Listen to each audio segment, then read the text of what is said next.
Boa tarde, galera do bem. Hoje, terça-feira, eu já começo deixando cair tudo aqui. Hoje é dia do nosso bate-papo, aquele bate-papo agradável que todos gostam. A galerinha do Face também vai nos acompanhar. Qualquer dúvida que você tenha, demaistv.com.br, pode fazer toda a sua pergunta. Olha, hoje eu estou com Eduardo Nunes de Carvalho, contador, pesquisador, membro da Eubiose e sócio da Numeric Consult. E hoje, sabe qual é o assunto? A espiritualidade e o futuro do Brasil. O que reserva a espiritualidade para a gente nesse futuro do Brasil? Boa tarde, Eduardo. Tudo bem? Boa tarde, Lucimara. Tudo jóia. Muito obrigada, viu, pela sua presença. E vamos ajudar a galera aqui a esclarecer, porque tem bastante gente muito curiosa querendo saber, principalmente porque, olha, crise política, crise econômica, violência, um terror formado, né? Esse é o cenário do nosso país. Existe alguma luz no fim do túnel na espiritualidade? Sim, existe. Nós estamos falando de uma crise momentânea, algo que vai passar. E olhando para o futuro, o que a gente vê é a superação amadurecida do Brasil sobre tudo isso para uma corrente positiva, uma corrente evolutiva, uma corrente de alta inteligência espiritual que vai favorecer o Brasil. Então, sim, vamos passar por tudo isso e vamos sair fortalecidos dessa crise. Mas o futuro espiritual do Brasil, na veia, como?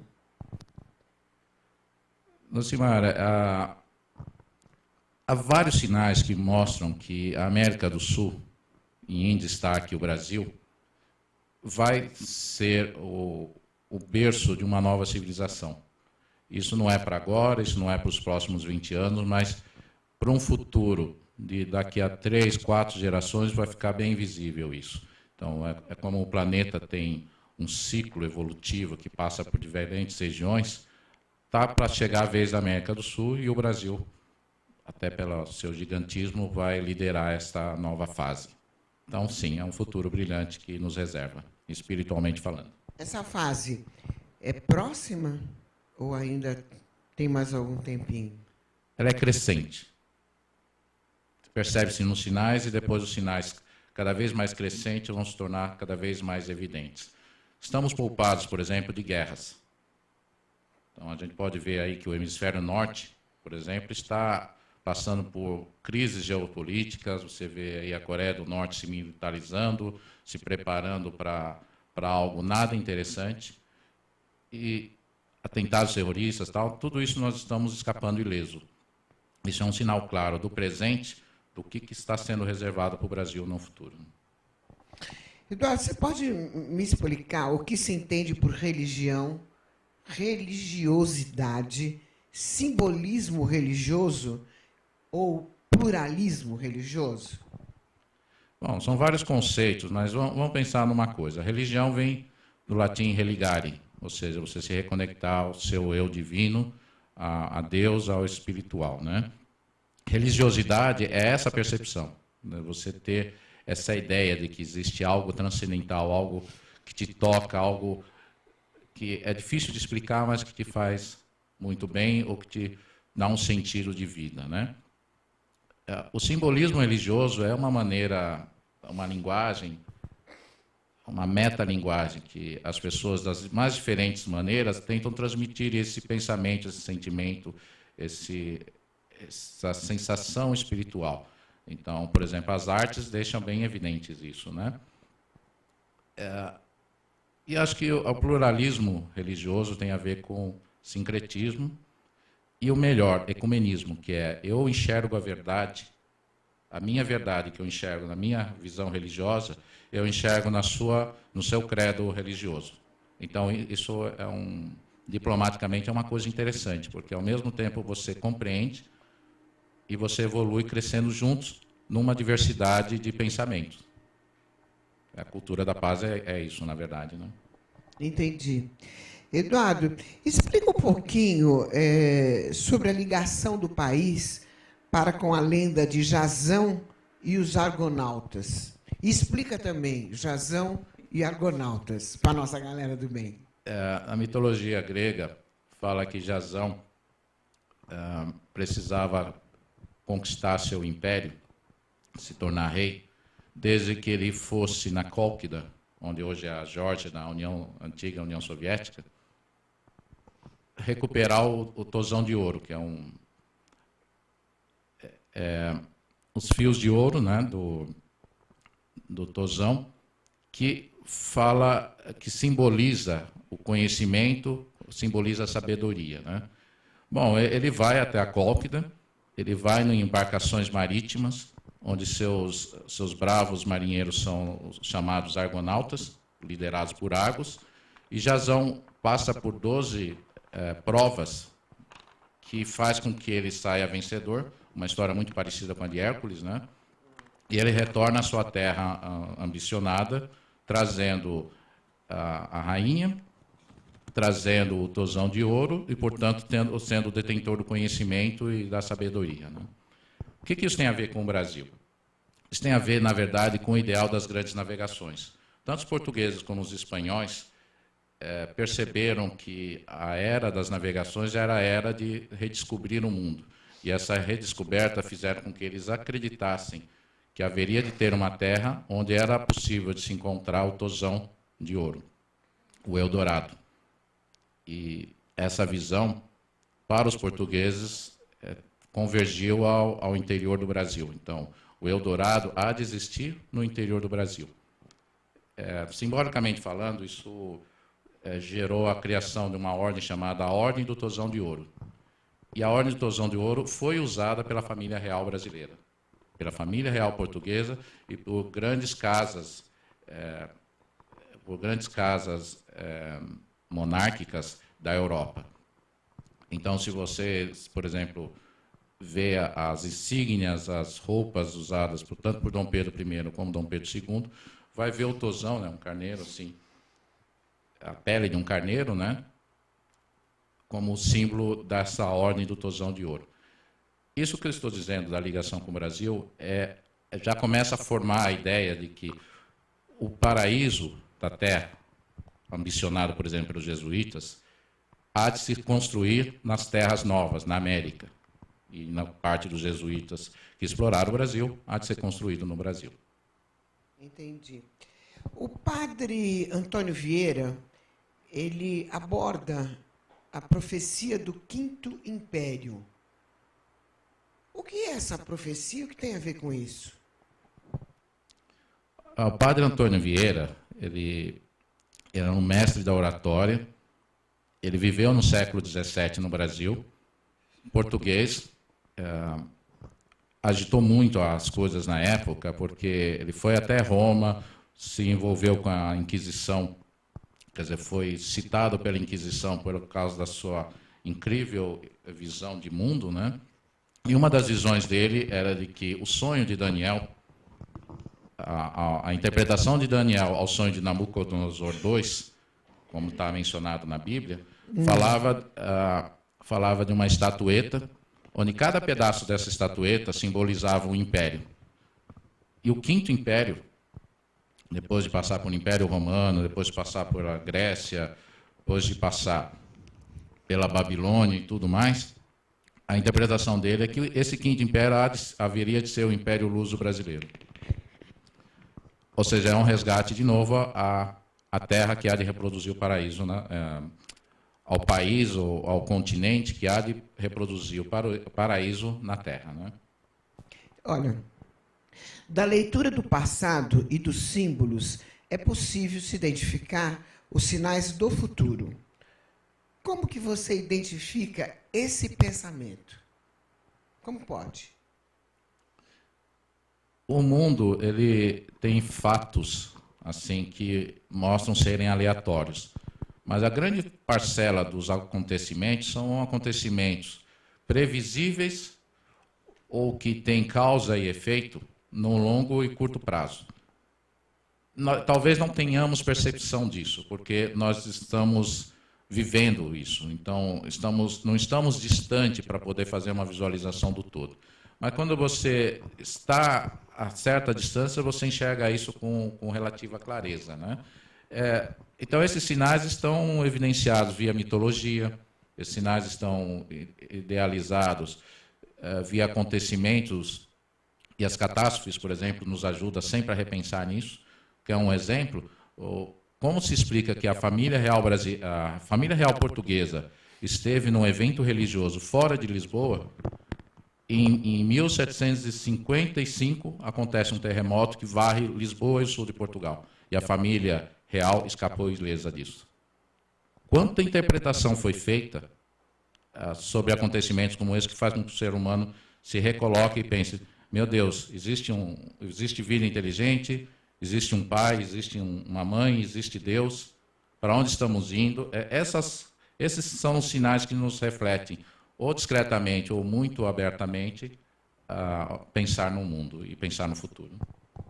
Então, o caldeamento cultural e espiritualista decorrente do caldeamento racial, isso nos ajuda, esse caldeamento?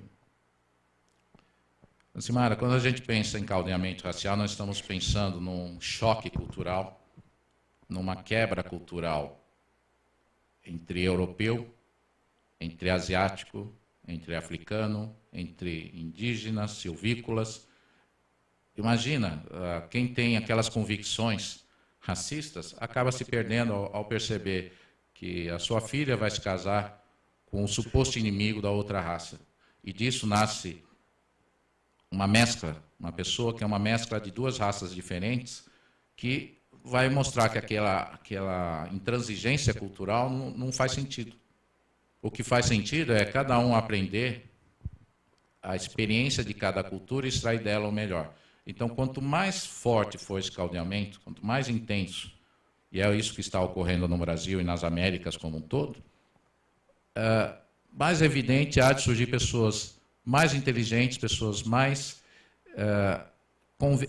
que estejam mais compreensivas ao que acontece no mundo, e essa diferente visão de mundo vai nos transformar.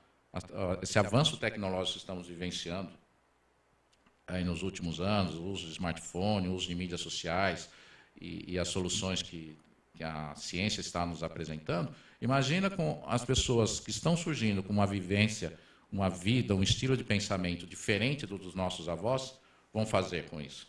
É um conhecimento que nos leva a uma vida melhor. Então, sim, eu acredito no caldeamento racial e isso vai favorecer quem já está vivendo como isso, e é o caso do Brasil, né? Eduardo, eu estou recebendo já algumas perguntas aqui dos nossos internautas. Jonas Silva, obrigada, viu?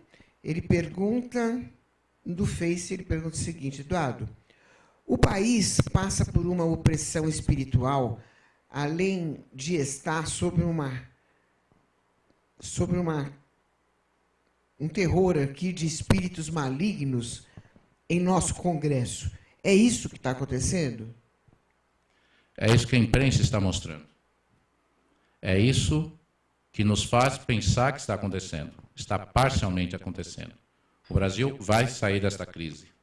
O Brasil vai superar isso, e qualquer força maligna que está lá agindo, essa força maligna também tem seus limites, já está dando sinais de sua exaustão. Então, é difícil de acreditar, no momento em que estamos vendo notícias todos os dias, de que isso vai superar. Mas sim, vai superar. Acredita, Jonas? Vamos passar por isso, as forças do bem vão superar as forças do mal sem ter divisão nenhuma. Vai acontecer de uma maneira muito natural. É bem breve isso, Eduardo, que está todo mundo tenso, né? Sinais de melhores já estão sendo apresentados. Vamos passar por isso em 2, 3 anos. Ah, senhor. Tem mais uma aqui do Val Couto. Um beijo para você, Val. Obrigada pela sua participação, viu? Legal. Ele diz assim: Eduardo, eu quero saber se estamos passando pelo fim. A resposta seria guerra, mudança de governo ou espíritos ruins? A resposta é evolução. Da dor se evolui. Do autoconhecimento se evolui. Do amor se evolui. O que nós estamos passando é por uma aceleração da evolução. O brasileiro está aprendendo a vivenciar política de uma maneira como ele nunca antes conviveu. E o que acontece é que nós estamos percebendo que esse amadurecimento vai nos trazer frutos positivos no futuro. Então, é uma fase dura, é uma fase que nos deixa estressados, né? A minha dica é evite ficar muito atento, muito ligado às notícias, chequem fontes, tá? Muito boato espalhando por WhatsApp, por Facebook, por mídias sociais. Não caia em qualquer notícia bombástica. Verifiquem fontes, chequem os dados, porque as coisas estão meio que fora de ordem, mas elas estão se regularizando. Então, acreditar em notícias exageradas pode nos levar a problemas desnecessários, né? Entendi. Eu quero aproveitar e mandar um beijo para Maria Cecília Brandini Romano, que é um membro fortíssimo da eubiose, né? Uma frequentadora assim, há mais de 20 anos. E não vem, não, que eu tenho muito orgulho de dizer que fui eu que levei. Eduardo, vamos falar só um pouquinho da eubiose. A eubiose é o estudo do autoconhecimento, né? Pela resposta que você me deu agora, eu posso dizer o quê? Que o que você falou é uma grande reciclagem, isso é bíblico ou não? Depois você me responde. Nós vamos para o intervalo rapidinho, a gente já volta. Não sai daí, pelo amor de Deus, está ótimo o papo aqui.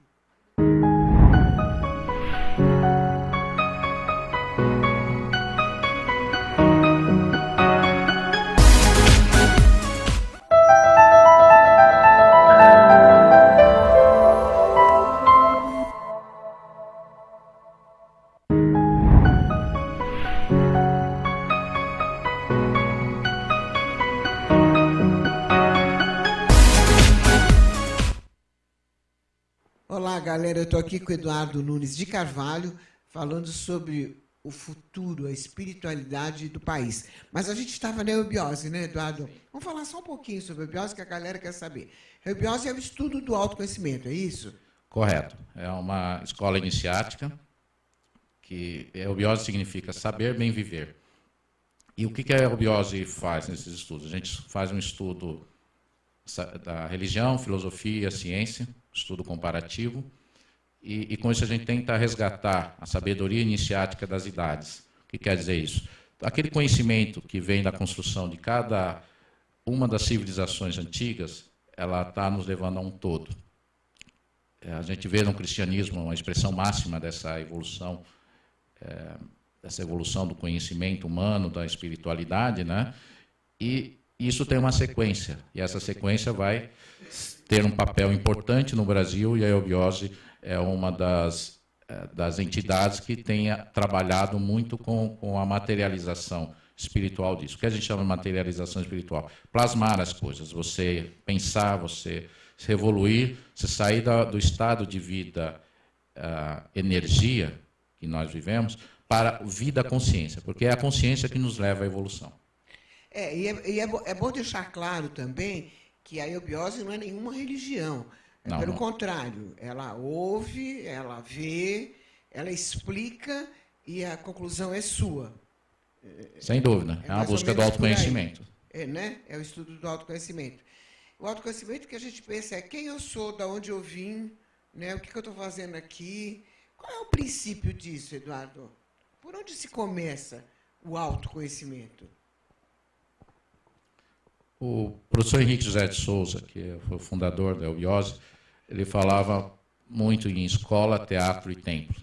Então, temos que nos trabalhar sobre esses três aspectos, ou seja, o aspecto material, o aspecto emocional, o aspecto espiritual.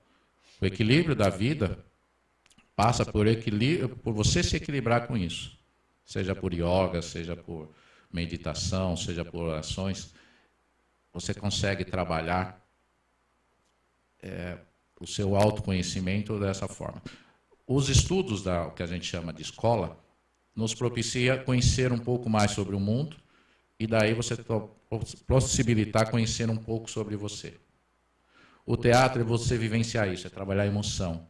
Por isso que a arte, a cultura é importante, né? Os esportes também, de certa forma, né? E aí vem o lado templo, que é o lado em que você se recolhe, é o lado que você reflete, você se observa, você observa as pessoas, você aprende com as pessoas, você aprende a ouvir mais do que falar. e com isso você vai sintomaticamente se transformando.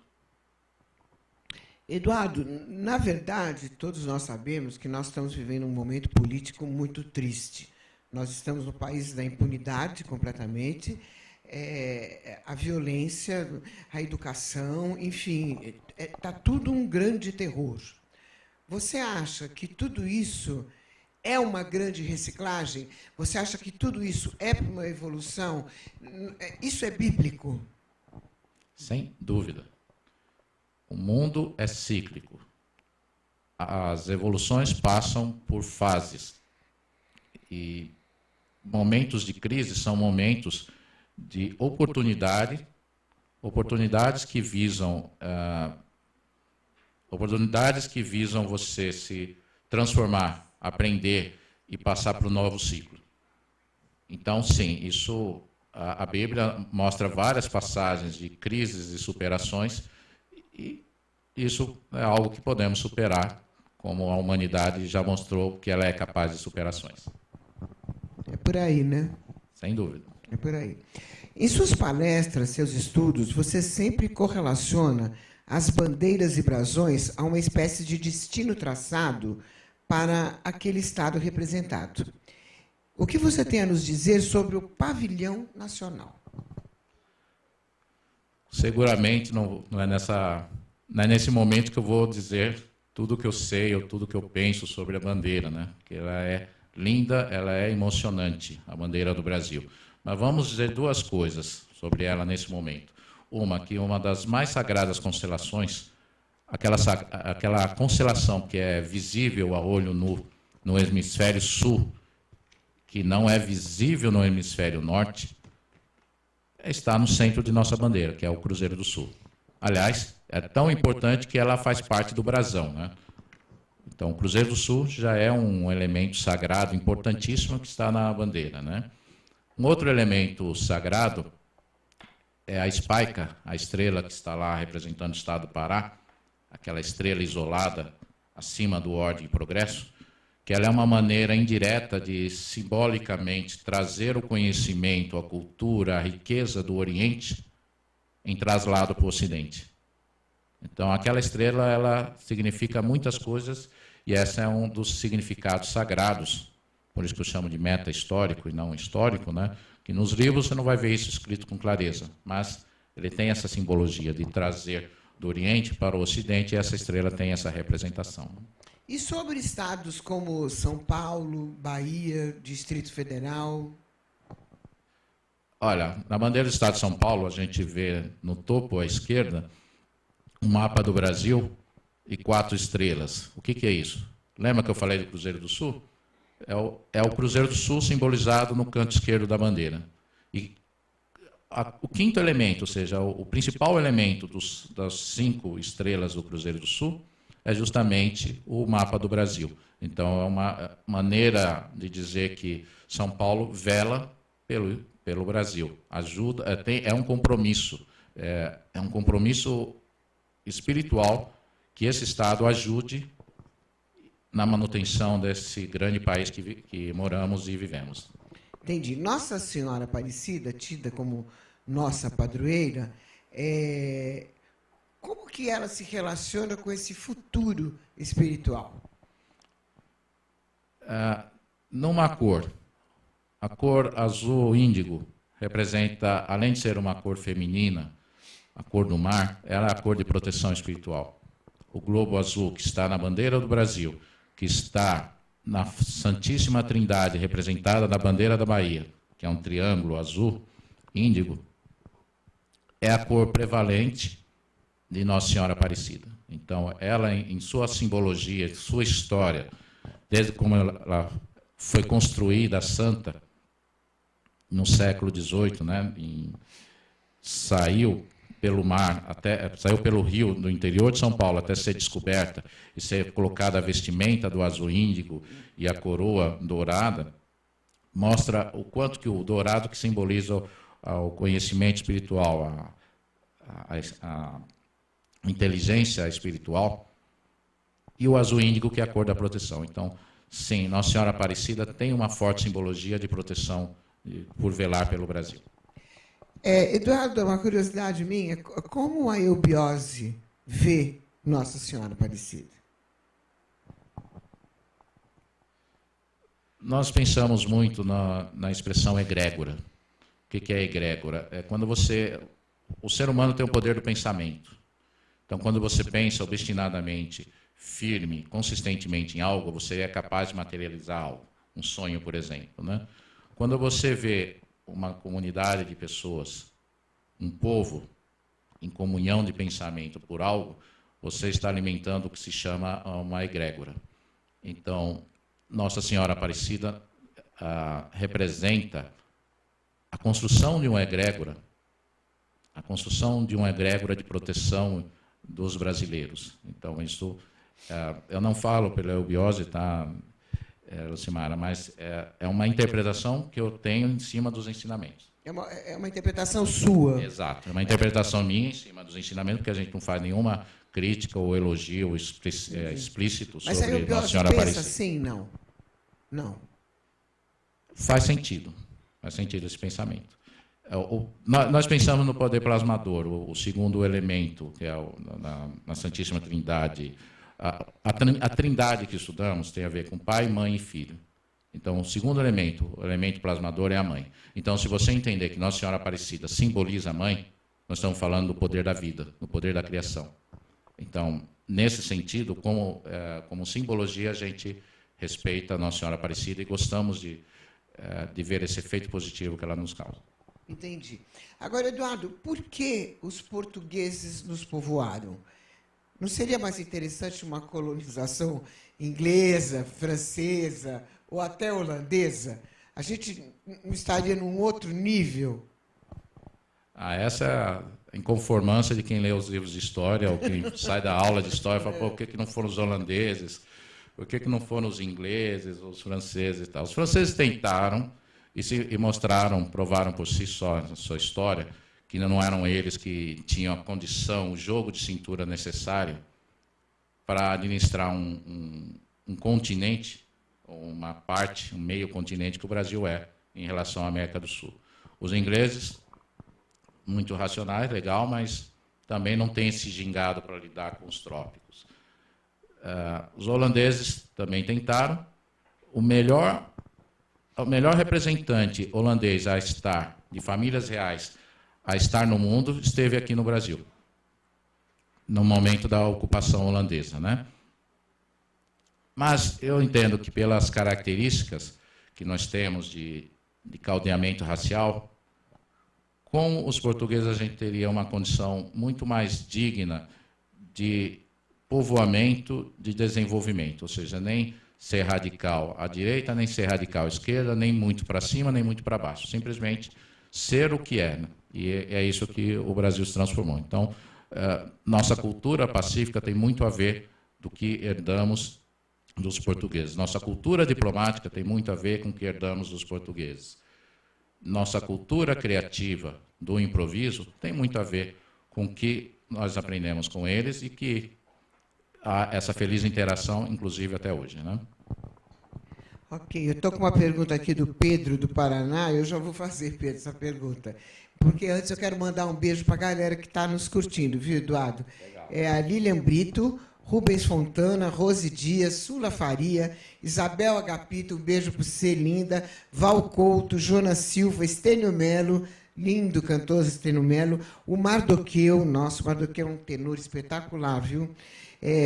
O Wagner Rengal, Mariana Eiras, querida, Elisângela, Johnny Camargo, Maria das Dores, Erni Coutinho, a Nayá Barros vendo a gente, um beijão, Tiago de Souza, o Marcos Antônio, Maria Tereza e Ana Paula. Um beijo para todos vocês, galera, e obrigada de estar aí, viu? Qualquer pergunta pode fazer, Eduardo responde. Agora vamos ao Pedro do Paraná. Ele deve estar com dor na consciência, Eduardo, porque ele pergunta assim, quando fazemos um juramento e não cumprimos, isso pode nos acarretar algo negativo na nossa vida, Eduardo? Sim. Resposta objetiva. Sem dó. Sem dó. Porque é no que você acredita. Como você acredita que aquele juramento é sério o suficiente e sabe, portanto, das responsabilidades, se você quebrar um juramento sabendo da implicância da quebra daquele juramento, então sim, terá consequências. Agora, se você vê que é um juramento, que ele é fraco, que ele foi feito sob uma circunstância que você não estava em plena consciência de ter feito esse voto, e você reviu e acabou quebrando esse juramento, então você está num outro estágio evolutivo e você terá também uma consequência diferenciada. Então, todas as nossas ações têm consequências. Mas você viu, Eduardo, tem um monte de gente que eu conheço que, assim, eles fazem promessa e não cumprem, e a promessa rola, eles estão na boa, aí eles acabam não cumprindo. E aí, como que fica isso? Lucimar, né? A questão de longo prazo. Se você se mostra uma pessoa que não cumpre palavra, no longo prazo você vai ser uma pessoa de mais credibilidade ou de menor credibilidade? É de menor questão de caráter aí, né? Você quer conviver com bom ou mau caráter? Não tem como. Mas a minha opinião, eu acho que é uma questão de caráter, né? Eduardo, a eubiose é uma das entidades espiritualistas que mais aborda sobre o Brasil como um país do futuro. O que ela prega, a eubiose, nisso aí? Como as dimensões continentais do país, o seu caldeamento racial e o que nós chamamos de itinerário de Ió, que fala desse ciclo itinerante da corrente dos espíritos humanos estar em evidência numa região, a ponto que vai chegar a vez da América do Sul. E quando chegar a vez da América do Sul, o Brasil vai ter um papel de destaque. Esse papel de destaque, ele se dá numa formação, por exemplo, eu falei da tríade, né, da Santíssima Trindade. Então, 3 regiões há de se destacar. E a identificação que nós temos do pai, mãe e filho seriam as regiões de Itaparica, na Bahia, como a mãe, a região de São Lourenço como o pai, a região de Chavantina, Nova Chavantina, no Mato Grosso, como o filho. Então, daí se constrói, se materializa, se tangibiliza essa materialização espiritual que vai ocorrer no futuro. Então, a eubiose trabalha muito nisso, investindo nessas cidades ao redor desses sistemas, meditando, trazendo yogas que ajudam a transformar essa realidade para que isso seja o mais breve possível, seja mais rápido, né? E também há essa percepção de que um Buda celeste há de encarnar no Brasil, ou há de aparecer no Brasil nesse momento de maior evidência. Entendi. Eduardo, o fundador da eubiose, que é o professor Henrique José de Souza, ele teve algum motivo especial para ter nascido brasileiro? É um karma? Você já vai explicar. A gente já volta. Vamos para o break rapidinho. Não sai daí, tá? Galera do bem.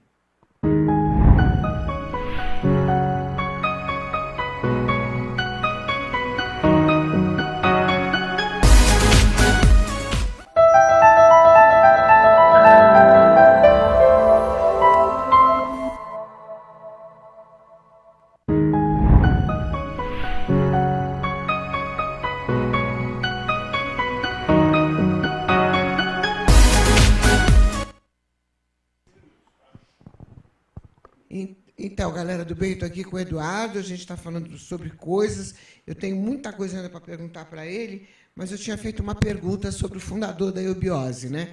Eu quero saber por que ele nasceu brasileiro, se é uma missão.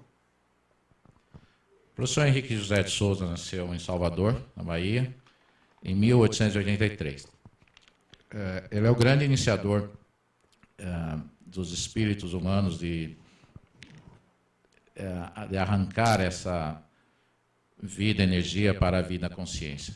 Ele, como iniciador, ele nos propiciou uma verdadeira transformação planetária e preparou a eubiose e as construções para que estivéssemos estruturados para chegar a esse momento da vez da América do Sul e do Brasil, né? Então, o professor Henrique José de Souza, como encarnado, vivendo dessa passagem do século XIX para o século XX, ele passou por uma série de transformações, de passagens míticas que aconteceu na vida dele, que nos apontou sinais de que ele é essa pessoa que tem que nos trazer esse papel, essa missão espiritual do Brasil, né? Entendi. Tem uma pergunta aqui que eu achei bem interessante. Qual é o mistério do JK com a Fundação de Brasília? Ou seja, Juscelino Kubitschek com a Fundação de Brasília? Porque tem um mistério nisso tudo, né? E quais mistérios, né? Vários mistérios. Juscelino Kubitschek, ele tem uma vida com várias passagens enigmáticas. Por exemplo, qual jovem resolve ir para o Egito? E qual jovem que vai para o Egito e não visita as pirâmides? Nossa, eu só iria lá para ver as pirâmides. Pois é. E o que acontece? Ele visitou outras regiões do Egito em sua adolescência. Na verdade, não tenho a idade exata de quando ele visitou, mas foi muito estranha essa visita dele ao Egito. E é mais estranha ainda as similaridades dele com Akhenaton, que foi um faraó egípcio transformador, que mudou a capital do Egito para o sul. Akhenaton, o nome da cidade, que se tornou a nova capital do Egito, e ele construiu em 5 anos essa nova capital, um tempo muito próximo com que o Juscelino Kubitschek construiu Brasília. Então, os fatos da vida de JK e a Fundação de Brasília têm muito a ver com um resgate do conhecimento egípcio, do conhecimento espiritual egípcio e das religiões do Sol, ou seja, você refocar o Sol como a fonte da vida, como o elemento transformador, e aí você vê que em toda a geografia do Distrito Federal há prédios construídos que evocam a alvorada, que evocam o Sol, que evocam similaridades a essa capital do Egito. Por exemplo, o próprio Congresso Nacional, ele dá uma forma de um H, que é o H de Hélios, o H de Sol. Então, mais uma simbologia do Sol. Ou então a central, a SEB, né, a central energética, tem a mesma altura do central de distribuição de energia dessa capital do Egito, né? Entendi. Eduardo, eu tenho muitos conhecidos da eubiose, muitos membros da eubiose, que tiveram experiências com ETs. Como que a eubiose vê essa parte? Bom, lembra quando eu falei de ler as notícias e checar fontes? É mais ou menos por aí. Muitas experiências são delírios e outras experiências, essas sim têm uns fundamentos bastante verídicos e que merecem estudos. Existem embocaduras que acessam o interior do mundo. Logo, existe vida no interior do planeta. Mais do que isso, existem dirigentes no interior do planeta conduzindo as transformações do mundo, do bem e do mal. No lado acá, do central do Brasil, estou falando de Mato Grosso e região, existe uma transformação importante do chamado Governo Oculto do Mundo, em parceria com a Grande Fraternidade Branca, que estão trabalhando em preparo do ser humano do futuro. Eventuais expedições, os chamados avistamentos de discos voadores, são, na maioria dos casos, naves que saíram dessas embocaduras que estão espalhadas em todos os cantos do planeta, né? A visão é polêmica, a questão não está longe de ter um ponto final no assunto, né?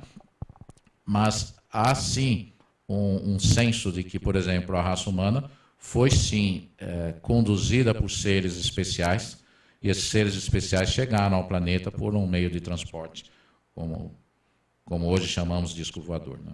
No Brasil, existem portais? Imensos, uma grande quantidade de portais. O Triângulo das Bermudas é um portal? Eu acredito que sim. Tem muito a ver com as chamadas linhas de leis, que às vezes não é um portal, mas sim um campo energético mais destacado, né?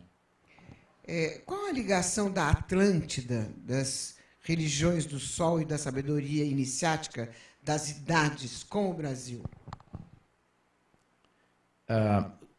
Lembra que eu falei do resgate da sabedoria iniciática das idades, do conhecimento que foi formado pela raça humana de muito tempo, incluindo o Egito, né? Entendi.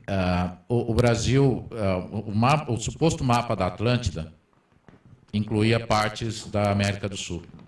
Por exemplo, o Planalto Central, onde está a nossa capital, é geologicamente a região mais antiga habitável do planeta.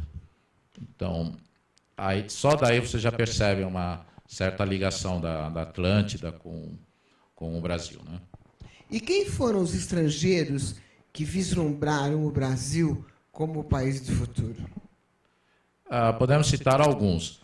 O José Vasconcelos, um sociólogo mexicano, que acreditava muito na pluralidade das raças, no caldeamento racial. Ele saiu do México, veio nos anos 20 visitar o Brasil e saiu bastante animado com o que viu por aqui.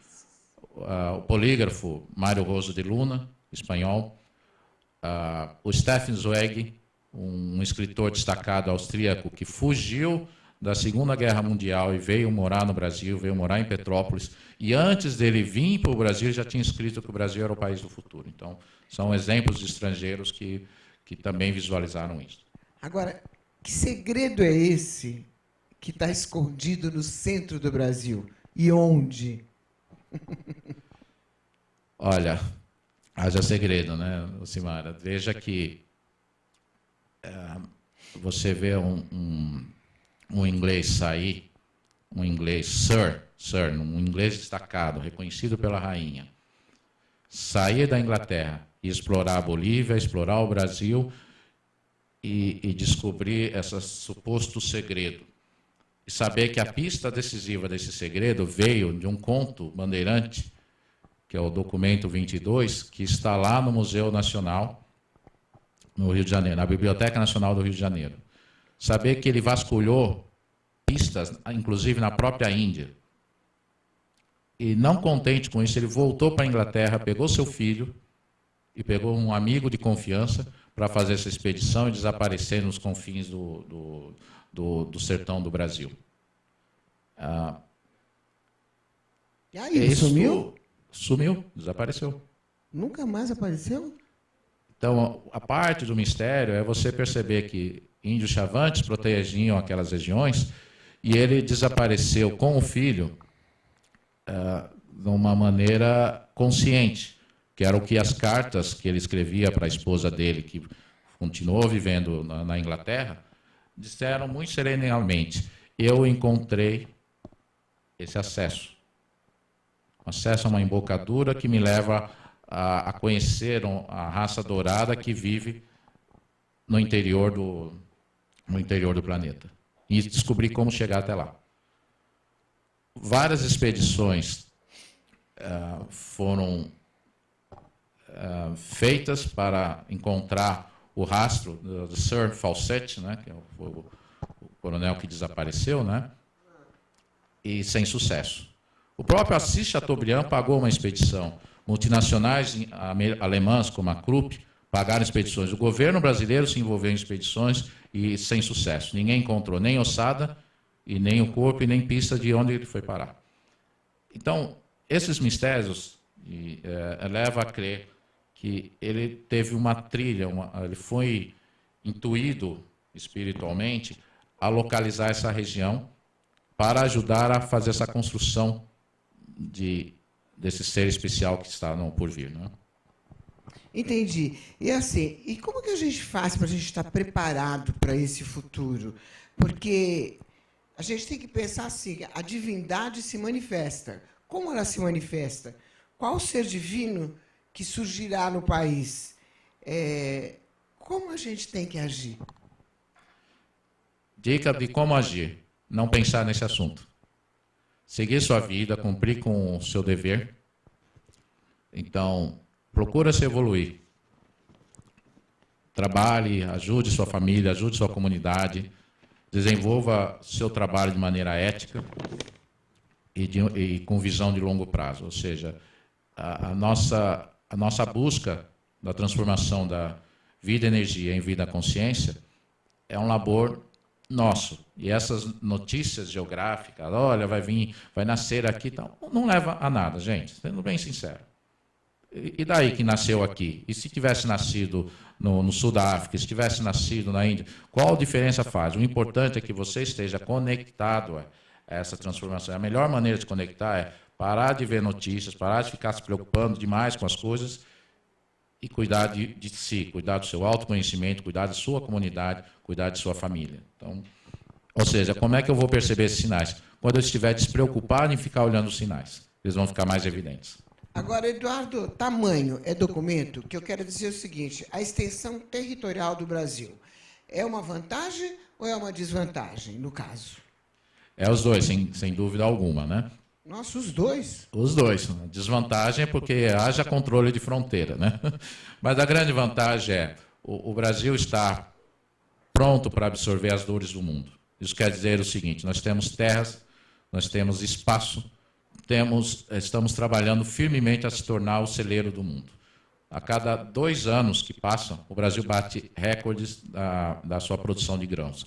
E esses recordes se mostraram contínuos e despreocupados com quem esteja no governo, seja ditadura, seja direita, seja esquerda, seja populista, seja governo de austeridade, seja império, o Brasil sempre teve um caminho para o alto e avante na sua produção de grãos, rumo a se tornar o celeiro do mundo. E celeiro do mundo significa muito trabalho, muita necessidade de talentos diversificados, pluralismo de pensamento, pluralismo cultural, pluralismo tecnológico.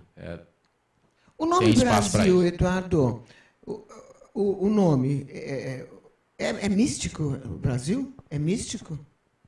As pessoas estão convencidas que Brasil veio de pau-brasil. Na verdade, pau-brasil veio de Brasil, ou seja, o nome já existia antes da árvore ser conhecida. Na verdade, era pau de Pernambuco, pau de Pernambuco, porque na escola a gente Brasil, aprende né? isso, né? Brasil é que tinha uma madeira do nome pau-brasil, então chamou-se Brasil.